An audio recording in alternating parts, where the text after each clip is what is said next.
phase in high school where I did not like Black victimization.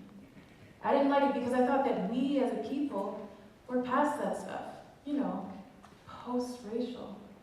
I didn't like that Black people would say, oh, don't be racist, or stop telling your racist jokes, it's offending me. I would stand back and say, listen, hot stuff, if you want to be offended, you have the choice. That's the way I was raised.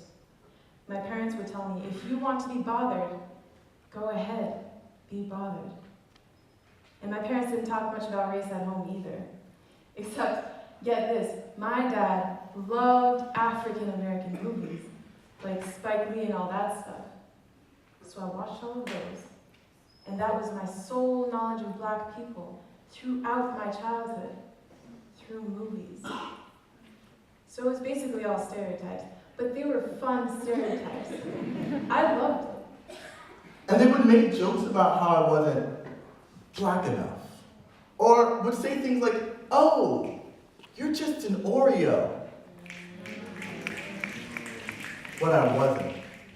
I was offended by it, but I didn't know how to deal with it, and I sure as hell didn't know what to say, so I just laughed along with it. And then they started to think that it was okay. And then I couldn't stop it. Like, I had a few friends who would say things like, oh, you're not even really Black. Like, I'm definitely Blacker than you. Like, I listen to hip hop. White girl, please.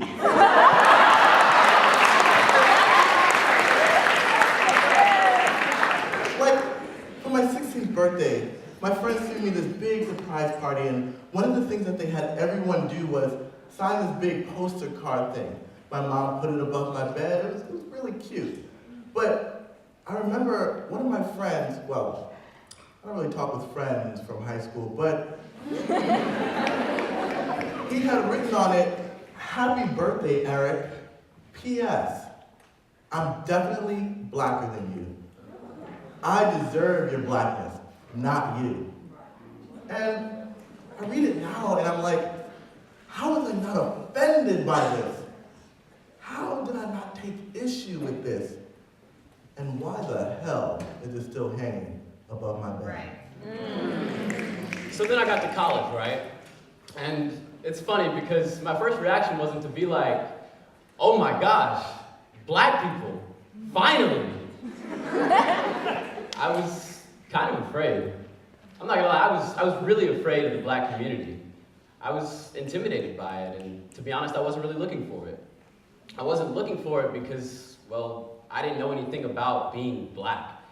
I wasn't used to what I assumed was the typical Black experience.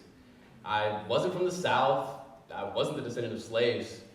I grew up around white people, y'all. I wasn't gonna fit in. It was the first time I had seen this many Black people in one place. I automatically went to white friends or Asian friends because that's what I had in high school. That's what I was used to. And all the Black organizations, I didn't even consider going to those. In my mind, I had seen Black people in movies, but I was completely lost when it came to real Black people. Being able to understand random Black cultural references just goes over my head. Like Kevin Hart, I never heard of him until recently.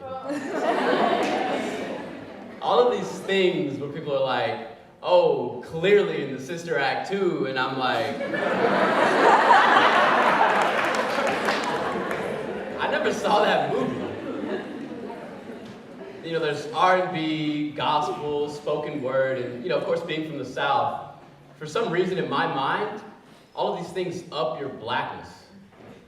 You see, this is what a Black person should be, and when they say Black, this is what they mean. And I'm none of those things.